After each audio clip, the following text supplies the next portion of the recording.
예, 어린이주일이라고 아주 중고등부에서 부흥회하는 것 같습니다.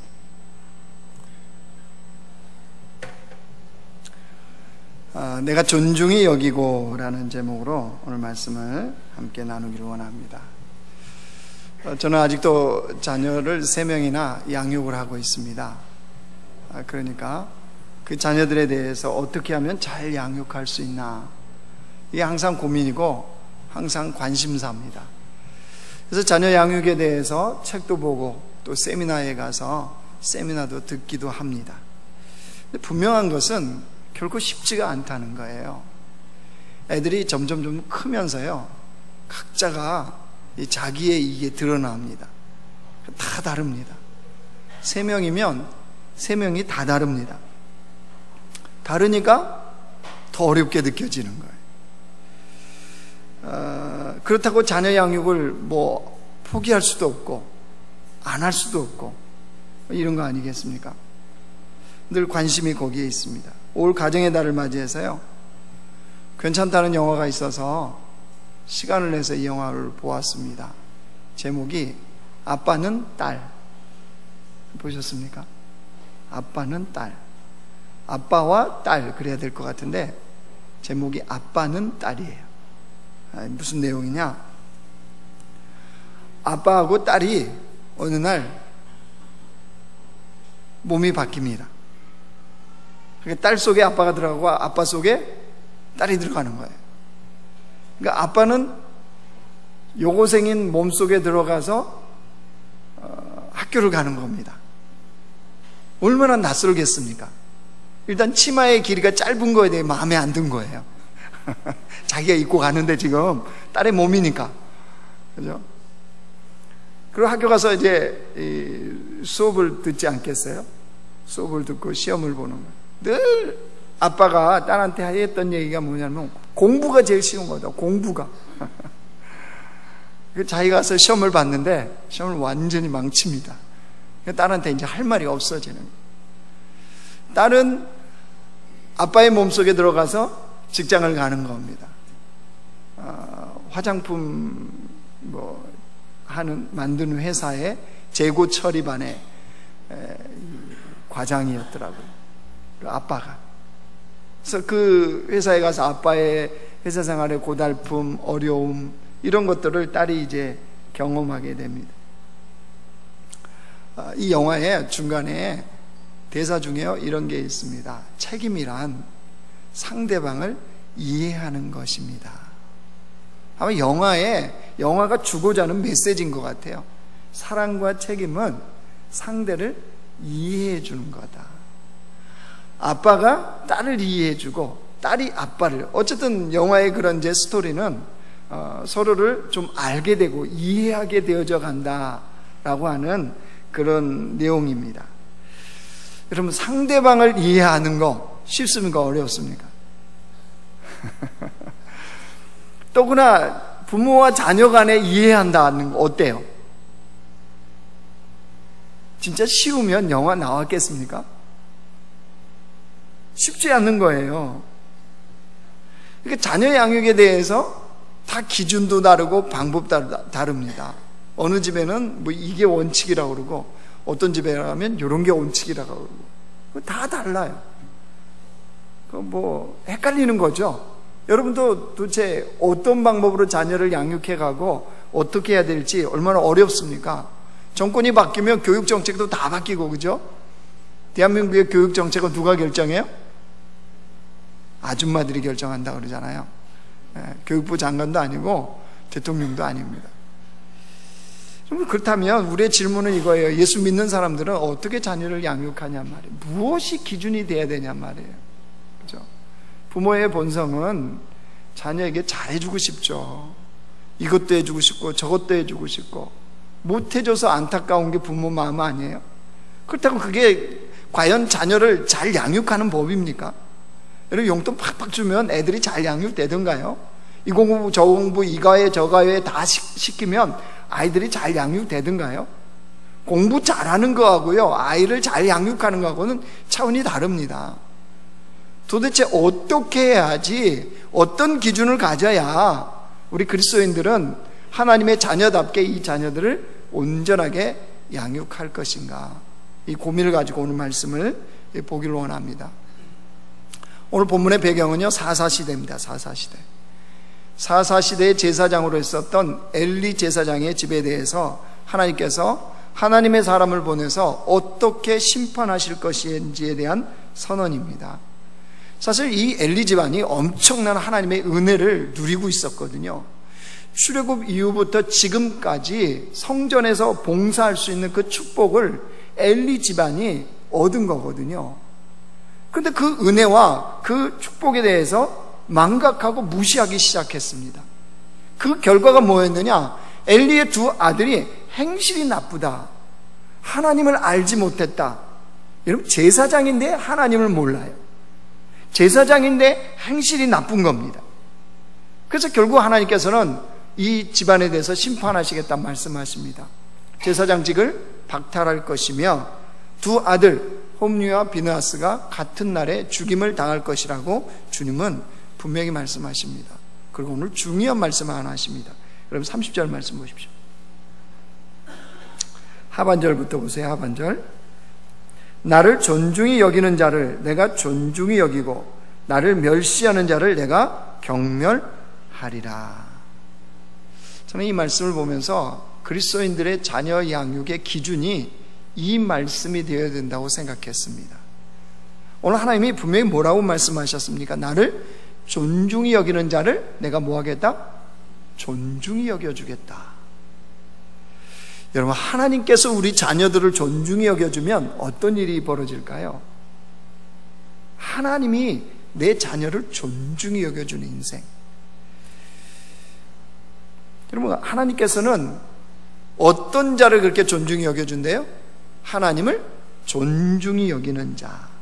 여기서 존중히 여기는 자라는 히브리 단어는요, 메카베다이라는 단어를 쓰는데 이게 뭐냐면요, 무겁게 또 엄격함으로 하나님을 존중히 여긴다, 이런 뜻입니다. 무슨 말이냐? 하나님을 가볍게 존중히 여기는 게 아니라는 거예요. 그럼 도대체 무겁게 하나님을 존중히 여기는 게 뭐겠습니까? 아니, 진짜 진실로 하나님을 존중히 여기는 게 뭐겠냔 말이에요. 여러분, 그건 다른 게 아닙니다. 하나님을 정말로 무겁게 하나님을 존중하는 것은 다른 것이 아니고 하나님의 말씀에 순종하는 겁니다. 그러면 어떤 자녀가 그 부모를 존중히 여긴다는 것을 무엇으로 증명하나요? 뭘로 알게 되어져요? 여러분의 자녀가 여러분을 존중히 여기는 것을 뭘로 알게 되어집니까? 그 부모가 하는 말을 경청할 뿐만 아니라 그 부모의 말에 순종하는 자녀, 그런 자녀를 바로 부모를 존중히 여긴다라고 말하는 겁니다. 이와 동일합니다. 하나님을 존중히 여긴다는 것은요, 다른 데 있지 않습니다. 하나님의 말씀에 순종하는 자가 하나님을 존중히 여기는 자입니다. 자, 그렇다면 우리 자녀가 하나님으로부터 존중히 여김을 받는 자녀로 양육하기 위해서는 이 자녀가 어떤 자녀가 되면 돼요? 하나님의 말씀에 순종하는 자녀로 양육하면 돼요. 문제는 근데 여기에 있습니다. 뭐가 여기에 있느냐? 우리 자녀들은 부모의 입술의 가르침대로 자라나지를 않습니다. 부모는 입술의 가르침으로 얼마나 좋은 말을 다 합니까? 예배 잘 드려야 돼, 성경 말씀을 읽어야 돼, 하나님의 길을 따라가야 돼, 선한 사람이 돼야 돼, 세상이 필요로 하는 사람이 돼야 돼. 그럼 자녀에게 나쁜 말을 많이 하십니까? 좋은 말을 많이 하십니까? 자녀가 잘 되라고 말하십니까? 아니면 자녀가 못 되라고 말하십니까? 대답하기 싫습니까? 그냥 있습니까? 어느 부모가 자녀가 못 되도록 말하는 사람이 어디 있겠어요? 자녀를 책망하고 야단치는 것도 다 자녀가 잘 되도록 하기 위해서 그렇게 하는 거 아니겠습니까? 근데 문제는 자녀는 그 부모의 말에 따라 살지 않아요. 그럼 뭐에 따라 살까요? 부모의 그림자를 따라 삽니다. 무슨 말이냐? 부모의 행동을 보고 애들이 자라나고 따라 산다는 사실입니다. 그러니까 나는 이렇게 안 사는데 너는 왜 이렇게 살아? 이건 말이 안 맞아요. 부모가 왜 이렇게 애가 소리를 치겠어요? 김인성 목사님이 소리를 많이 치니까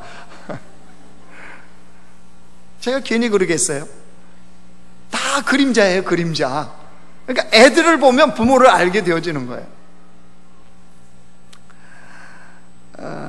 한나를 보십시오. 한나, 사무엘의 엄마였던 한나. 여러분, 이 시대가 영적 암흑기라고 하는 사사시대라고 그랬잖아요. 사사시대. 사사시대의 특징은요, 이스라엘 백성들이 하나님을 예배하고 기도하고 하나님을 찾는 거, 이게 희박한 세상이었습니다. 그런데 한나의 가정은 어땠습니까? 사무엘상 1장으로 가면 남편과 함께 매년 실로에 올라가서 예배, 제사를 드리잖아요. 그러니까 이 가정은 그런 사사시대임에도 불구하고 하나님께 예배하는 것을 생략하지 않아요. 즉 하나님을 존중하는 가정이었다는 거죠.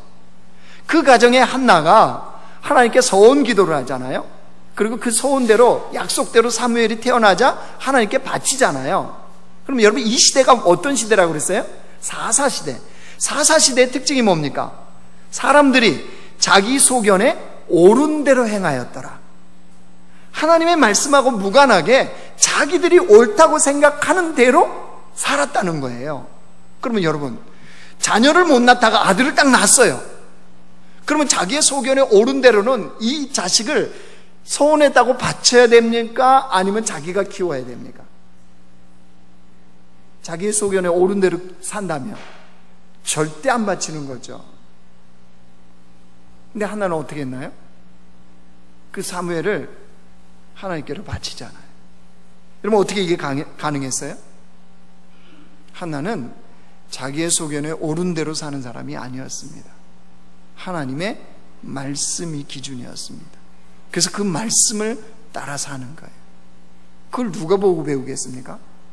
비록 하나님의 성전에서 헌신하고 봉사하는 사무엘이었지만 엄마가 그 삶을 살아간다는 것을 사무엘도 알지 않겠습니까? 당연한 거죠. 그러니까 그 삶을 누가 살아요? 사무엘이 따라 살아가는 거예요. 여러분 18절 한번 보실래요? 2장 18절.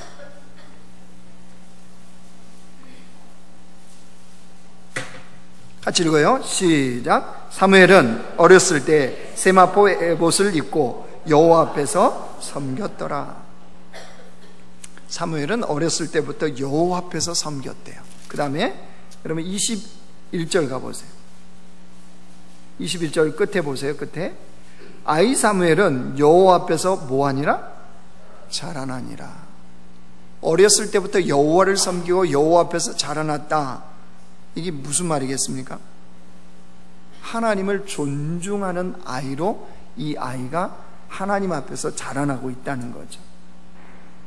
무슨 말이냐? 한나의 집안은 하나님을 존중하는 집안이었다는 거예요. 자, 그러자 하나님이 어떻게 나를 존중하는 자를 내가 존중히 여겨준다 그랬잖아요. 한나를 어떻게 존중해? 21절 가보세요. 21절 같이 읽어요. 시작. 여호와께서 한나를 돌보시사 그로 하여금 임신하여 세 아들과 두 딸을 낳게 하셨고 아이 사무엘은 여호와 앞에서 자라나니라. 누가 누구를 돌보셨대요? 여호와께서 한나를 돌봐주셨다. 무슨 말인가요? 존중히 여겨주셨다는 거죠.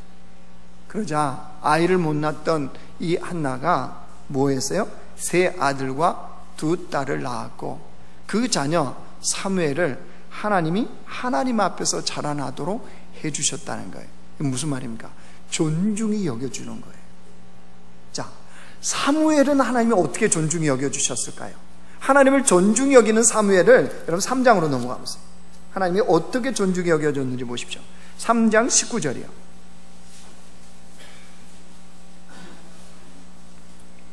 같이 읽습니다. 시작. 사무엘이 자라매 여호와께서 그와 함께 계셔서 그의 말이 하나도 땅에 떨어지지 않게 하시니. 사무엘이 선포한 말씀은 어떻게 됐다고요? 그대로 성취가 되었다는 거예요. 뭐 때문에 이게 가능하죠? 하나님이 사무엘을 존중히 여겨주시니까요. 그러니까 우리 자녀가 하나님으로부터 존중이 여김받는 인생을 살게 하고 싶다면 하나님의 말씀에 순종하는 자녀로 살게 하면 되는 거예요. 근데 그것은 어떻게 가능하다고요? 부모인 내가 그 삶을 살아야 돼요. 여러분, 예수님도 말씀을 지켜 행하는 것, 순종하는 것이 얼마나 중요한지를 이렇게 말씀하십니다. 요한복음 14장 보여주세요. 같이 읽어요. 시작. 나의 계명을 지키는 자라야 나를 사랑하는 자니 나를 사랑하는 자는 내 아버지께 사랑을 받을 것이요 나도 그를 사랑하여 그에게 나를 나타내리라. 아버지 하나님께 사랑받는 것, 그 다음에 그 삶에 예수님이 나타날 수 있는 것, 이런 인생처럼 놀라운 인생이 어디 있겠습니까? 이런 놀라운 축복이 어디 있겠습니까? 아니, 말씀 보여주세요. 말씀. 그런데 어떤 자에게 그런 일이 일어난대요? 나의 계명을 지키는, 이게 무슨 말씀이에요? 하나님의 말씀을 듣고 지키는 자, 순종하는 자는 하나님을 사랑하는 자라는 거예요. 그런 자에게 하나님 그 일을 행해 주시겠다는 거예요. 그러니까 하나님의 말씀에 순종하는 자는 바로 하나님을 사랑하는 자요, 하나님을 사랑하는 자에게는 하나님께서 이런 역사를 나타내 주시겠다라고 주님은 약속을 하십니다. 1924년에 파리올림픽이 열렸습니다. 거기서 400m 금메달을 딴 사람이 누구냐 하면 에릭 리들이라는 사람입니다. 그에 대한 이야기가 영화로도 나왔습니다. 불의 전차라고. 예전에 여러분 보셨습니까? 불의 전차. 아카데미상을 수상하기도 했습니다. 이 영화가요. 근데 에릭 리들이 스코틀랜드 출신입니다. 근데 100m 경기에 영국 선수로 발탁이 되어서 거기에 출전을 합니다. 이제 100m 경기가 열리는 날이 되었습니다. 근데 그날이 마침 어떤 날이었냐 그러면 주일이었어요. 주일이다 보니까 에릭 리들이 마음속에 양심이 꺼리끼는 겁니다. 주일날 하나님을 온전히 섬기고 예배하는 것이 아니라 100m 달리기를 해야 된다는 이것 때문에 마음에 꺼리낌이 생겨서요, 경기를 스스로 포기를 합니다. 그리고 그 지역에 가까운 곳에 가서 예배를 드리며 거기에서 설교를 했습니다. 그 일이 있은 후에 400m 계주에 이 경기에 에릭 리들이 나갑니다. 기회가 주어졌어요. 근데 모든 사람들이 에릭 리들이 메달권에 들어가지 못할 것이라고 이야기를 했습니다. 왜냐하면 에릭 리들의 주종목은 400m가 아니었습니다. 그날 아침 이제 경기를 하기 위해서 경기장으로 출발을 했습니다. 근데 마침 영국팀의 팀 안마사였던 사람이 에릭 리들에게 하나의 쪽지를 전해줍니다. 그 쪽지를 받아든 에릭 리들이 경기장에 가서 내가 이걸 펼쳐보겠다고 그러고 경기장까지 가요. 300m 달리기 하기 전에 그 쪽지를 펴니다. 영국팀의 팀 안마사가 쓴 글은 이런 내용이었습니다. 옛날 책이라는 건 뭐냐면 성경입니다. 성경에 나를 존중히 여기는 자를 내가 존중히 여겨준다고 기록되어 있습니다. 진심으로 성공하시기를 기원합니다 라고 하는 글이었습니다. 그 글을 읽고 에릭 리들이 그날 400m 달리기를 합니다. 결과는 세계 신기록을 세우고 금메달을 땄습니다. 그 이유입니다. 에릭 리들은 이제 스포츠 영웅이 되었습니다. 자신의 삶을 편안하게 누릴 수 있는 그 미래가 보장된 삶이 되어진 거예요. 그런데 에릭 리들이요, 또 결단을 합니다. 그 모든 것을 내려놓고 중국의 선교사로 들어갑니다. 스포츠 영웅으로 살 수 있었는데 내려놓고 중국의 선교사로 들어가요. 그러다가 2차 대전이 발발합니다. 그런 바람에 중국에서 일본군에게 붙잡혀요. 붙잡혀서 함께 일본군 수용소에 들어가 있습니다. 거기에서 2차 대전이 끝나기 전에 에릭 리들은 수용소에서 순교를 합니다. 이게 불의 전차 그 이유라는 책에 영화로는 세상에는 알려지지 않는 에릭 리들에 대한 삶의 이야기가 거기에 나와 있습니다. 여러분, 그러면 무엇이 에릭 리들의 이런 삶을 살게 했을까요? 에릭리들은 도대체 무엇 때문에 이런 삶을 선택을 했을까요? 여러분, 그것은 다른 것이 아닙니다. 그 인생이 하나님을 존중하는 인생으로 살고 싶었던 거죠. 즉 하나님의 말씀에 순종하는 자로 살고 싶었기 때문에 세상이 자기에게 무엇이라고 하든, 세상이 무엇을 보장해 주든, 어떻게 해야 세상에서 성공하는 방법이든 이게 중심이 아니었고, 자신의 인생을 통해서 어떻게 하면 하나님의 말씀에 순종하는 자로 살아갈 것인가가 에릭리들의 관심이었고 관점이었던 거죠. 하나님은 그런 에릭리들을 존중히 여겨주시는 거예요.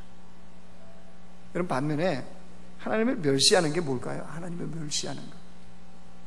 이제 너무 쉽습니다. 이런 건 다른 게 아니에요. 하나님 말씀에 불순종하는 것이 하나님을 멸시하는 겁니다. 여러분, 엘리와 그 아들들이 어떻게 하나님을 멸시했나요? 엘리의 두 아들은요, 제사장이었습니다. 근데 제사장인데 하나님을 몰라요. 하나님을 모르니까 당연히 범죄를 합니다. 제사장이 범죄를 하고 있습니다. 이걸 누가 알았나요? 아버지 엘리가 알았습니다. 자, 아버지가 알았으면 어떻게 해야 됩니까? 제사장이 범죄를 하고 있어요. 어떻게 해야 됩니까? 상식적으로 제사장의 일을 그만두게 만들겠죠. 그리고 하나님 말씀에 따라 처리하겠죠. 엘리가 어떻게 합니까? 두 아들에게 말로 훈계만 하고 끝내버립니다. 그러니까 두 아들은 계속적으로 범죄를 하는 거예요. 제사장이 돼요. 이거는 뭐냐? 범죄하도록 방치한 거예요. 방조한 거예요. 여러분, 그러면 엘리 제사장은 자녀들이 그랬을 때 어떻게 해야 된다는 걸 알았을까요? 몰랐을까요? 하나님의 말씀에 기록된 것을 분명히 알고 있었습니다. 신명기 21장 보여주세요. 자, 같이 읽어요. 시작. 사람에게 완악하고 패역한 아들이 있어 그의 아버지의 말이나 그의 어머니의 말을 순종하지 아니하고 부모가 징계하여도 순종하지 아니하거든 그의 부모가 그를 끌고 성문에 이르러 그 성읍 장로들에게 나아가서 그 성읍 장로들에게 말하기를 우리의 이 자식은 완악하고 패역하여 우리 말을 듣지 아니하고 방탕하며 술에 잠긴 자라 하면 그 성읍의 모든 사람들이 그를 돌로 쳐 죽일지니 이같이 내가 너희 중에서 악을 제하라. 그리하면 온 이스라엘이 듣고 두려워하리라. 어떻게 해야 되는지 엘리가 알아요? 몰라요? 알죠. 부모의 권면을 해도 듣지 않으면 너희들 가운데 죄악을 제거하기 위해서 돌로 쳐 죽이라는 거. 그래야 하나님의 심판이 너희들에게 임하지 않는다는 거예요. 자, 엘리는 알았어요. 여호와의 말씀을 알았어요. 근데 뭐 했다고요? 불순종했다는 거예요. 이게 뭐예요? 하나님을 멸시하는 거예요. 자, 그런 엘리의 마음이 나타난 게 있어요. 29절 가보세요. 29절. 사무엘상 2장 29절. 왜 엘리가 그랬는지 거기 보십시오. 같이 읽어 시작. 너희는 어찌하여 내가 내 처소에서 명령한 내 재물과 예물을 밟으며 내 아들들을 나보다 더 중히 여겨 내 백성 이스라엘이 드리는 가장 좋은 곳으로 너희들은 살찌게 하느냐. 누구보다 누구를 더 소중히 여겼대요? 하나님보다 누구를? 아들들을. 여러분, 이 시대에 이런 부모 많을까요? 적을까요? 하나님보다 자식들을 더 소중히 여기는 부모가 많을까요? 적을까요? 대답하지 마세요. 우린 다 알아요. 이 시대에 엘리들이 얼마나 많은 줄 아십니까? 자식을 위한다고, 자식을 잘 키우겠다고. 여러분, 우린 다 고백해요. 자녀는 하나님의 자녀, 내 거가 아니래요. 뭐 다 고백합니다. 그러면 정말로 하나님의 자녀로 이 자녀를 양육하냐 말이에요. 하나님의 자녀인데 하나님보다 자식을 더 소중히 여긴다. 그렇죠? 그러니까 어떤 일이 벌어지죠? 하나님은 하나님을 존중히 여기는 자를 존중히 여겨준다고 그랬잖아요. 여러분, 우리의 자녀가 하나님이 존중히 여김을 받는 삶을 살고 있습니까? 그가 하나님을 존중히 여기는 건 내버려 두고 하나님께서 친히 그 나의 자녀를 존중히 여겨줘요? 그런 인생을 자녀가 안 살고 있다면요, 죄송하지만 부모인 내가 하나님을 존중히 여기는 삶을 보여주지 않은 거예요. 왜요? 하나님보다 자녀를 더 소중히 여겼기 때문입니다. 하나님은 그걸 뭐라고 그래요? 네가 나를 멸시하는 거다. 하나님을 멸시하면 하나님 뭐 하겠대? 그 인생을 경멸히 여기시겠다는 거예요. 이 멸시한다는 거는요, 이 뜻입니다. 원문 성경에 짓밟다, 하찮게 취급하다. 하나님을 짓밟고 하나님을 하찮게 취급하는 부모, 자녀.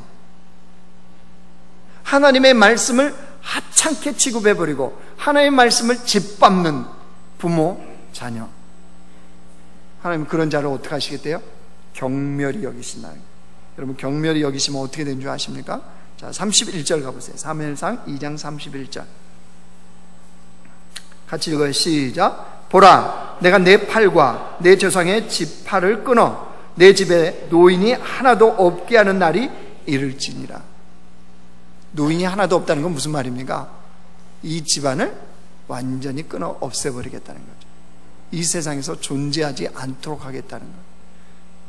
자, 두 아들은 어떻게 했을까요? 34절. 경멸히 하나님이 여기십니다. 34절 시작. 내 두 아들 홈리와 비느하스가 한날에 죽으리니 그 둘이 당할 그 일이 내게 표징이 되리라. 홈리와 비느하스가 한날에 죽습니까? 아주 죽습니까?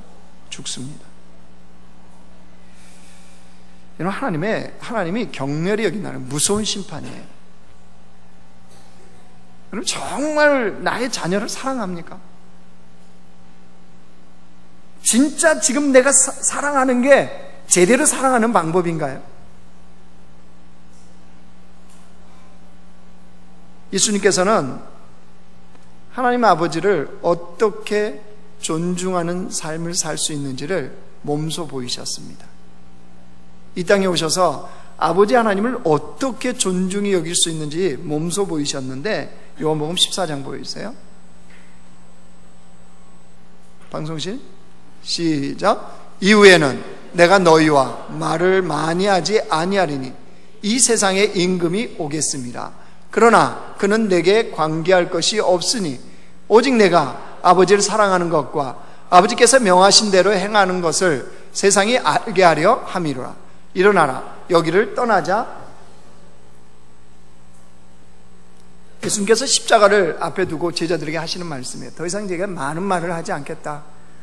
내가 몸소 보여주겠다. 무엇을요? 하나님을 어떻게 사랑하는지, 어떻게 하나님을 내가 존중히 여긴지를 보여주겠다. 그게 뭐예요? 아버지께서 명하신 대로 행하는 것을, 하나님의 말씀에 순종하는 것을 몸소 보여주겠다는 거예요. 그게 뭐라는 거예요? 하나님을 존중히 여기는 것이라는 거죠.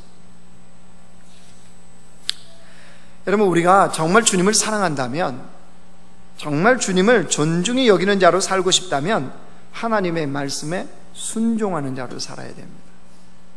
우리 자녀가 정말 이 땅에서 여호와의 존중히 여김을 받는 복된 자녀로 양육하고 싶다면 그 자녀가 하나님의 말씀에 순종할 수 있도록 누가요? 부모인 내가 여호와의 말씀에 순종하는 본을 보여야 됩니다. 예수님처럼요. 예수님 제자들에게 본을 보이신 거잖아요. 여러분, 이건 그냥 되어지지 않는다는 거 생각하셔야 돼요. 말씀에 순종하는 거 듣기는 쉽죠. 그냥 되어지지 않아요. 그래서 시편 기자가 뭐라고 고백하냐면 시편 1편 보여주세요. 같이 읽어요. 시작. 복 있는 사람은 악인들의 꾀를 따르지 아니하며 죄인들의 길에 서지 아니하며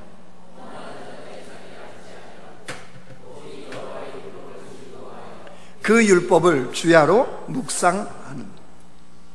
오직 여호와의 율법을 복 있는 사람, 어떤 사람이 복 있는 사람이냐? 하나님의 말씀을 즐거워하여 그 말씀을 주야로 묵상하는 사람이래요. 이 묵상이라는 단어, 히브리 단어는요, 하가입니다. 하가. 이 하가라는 뜻은 반복적인 의미를 갖고 있습니다. 반복적인. 하나님의 말씀을 어떻게 한다고요? 듣고 읽고 멈추는 것이 아니고 반복적으로 그 말씀이 내 말씀이 되도록, 그 말씀이 나의 삶이 되도록 반복적으로 순종의 삶을 살아간다는 거예요. 그게 말씀에 순종하는 삶이에요. 안 되어지니까, 워낙 패역한 우리의 본성으로는 말씀에 순종하는 것이 안 되어지니까 하나님의 말씀을 읽고 듣고 깨닫는 것으로 멈춰버리는 것이 아니라 그 말씀이 내 삶이 되어지도록, 말씀이 삶이 되어질 때까지 순종하는 것을 반복해서 그 일을 계속적으로 행한다는 거예요. 그것이 어떤 길이라고요? 여호와를 존중히 여기는 삶이라는 거예요.